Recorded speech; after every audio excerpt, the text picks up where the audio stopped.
All right, this is my 5th try at making this under 7 minutes. Let's see how it goes. So I am working on an inclusive voices project with my 8th graders, which basically is just asking them to look at social issues within our school community, shine a light on it, and try to propose some kind of a solution to the problem. So there we go.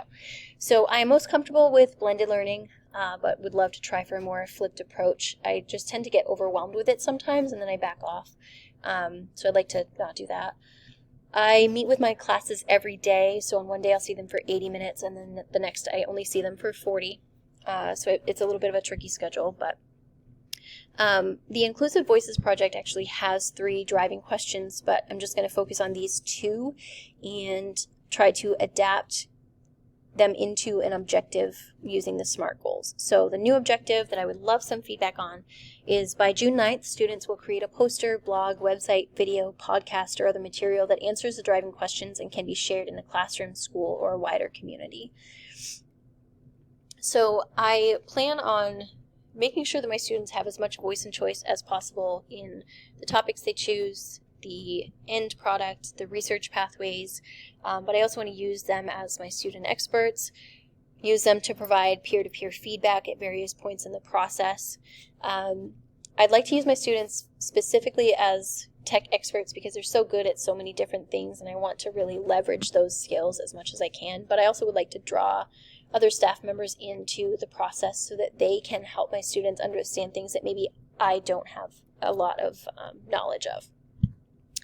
So parents are already connected to Google Classroom, but I would love to have my students also do parent interviews, and I'd love some feedback on how I could maybe draw parents into the class community a little bit more as well, because that's something that I kind of struggle with sometimes.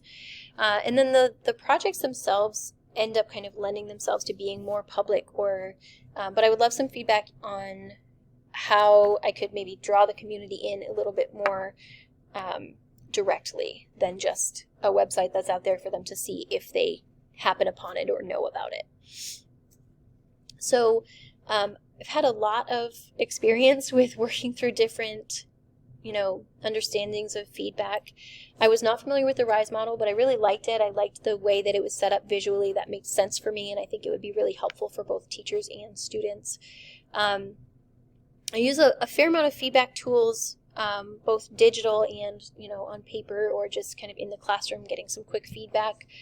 But I'd love, some suggestions on some things, especially for things that I could use to give students feedback. I use a lot of Google Suites, and I think that can be really helpful because you can comment on things and have conversations through Google Classroom and all kinds of stuff.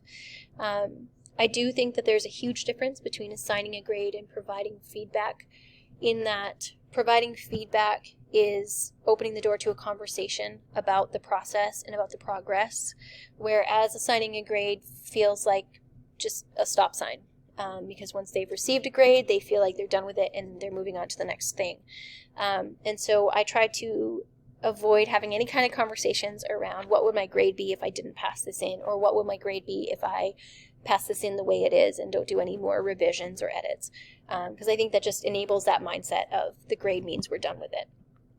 So I have kind of a nebulous idea of assessments. I want to start by assessing how much my students know about certain social issues, but also what their understanding is of intolerance and what impact that might have on their school community. The formative assessments would be those frequent check-ins, peer and teacher feedback, certain checkpoints to talk about the topic choices, how we can strengthen them, how can we direct research, how can we create the best possible end goal for their purposes. And then the summative assessment is that end product, which is aligned to the MLR standards. So we're really just assessing the standards and not the project itself. So I really liked understood.org. I felt like it tailored my website experience to what I was looking for, and that was really the point. It was demonstrating differentiation the way it really should be, and it had me kind of thinking about how can I leverage my students' skills and my students' understanding about things so that they can be successful. Because even no matter who my students are, whether they're struggling or they're flying high, they have certain strengths that we can capitalize on, that we can use and help them be successful and help them feel like they're a valued member of our community. And so I think I can use differentiation in a way that makes my students feel seen and included and heard and valued. My school doesn't, so we have a lot of access to different tools within our school, but also we have a team set up. So every other day I meet with grade level teams to discuss students or issues that they're having in class, but also it's a time where we can talk about, what's been working well for this student in such and such a class, and what are their strengths and how can we leverage those. And so really the biggest thing is I always want to kind of keep voice and choice in my mind, because I think that it really opens the door for this differentiation, but also I want to keep the goal in mind as opposed to the assessment. And what I mean by that is I want to know that they're developing their learning, they're developing how they learn, they're able to demonstrate their learning and their understanding in a way that suits them and that makes sense for them and that they can be successful in. Whereas if I'm just looking at the assessment, I'm just looking at did they do the project?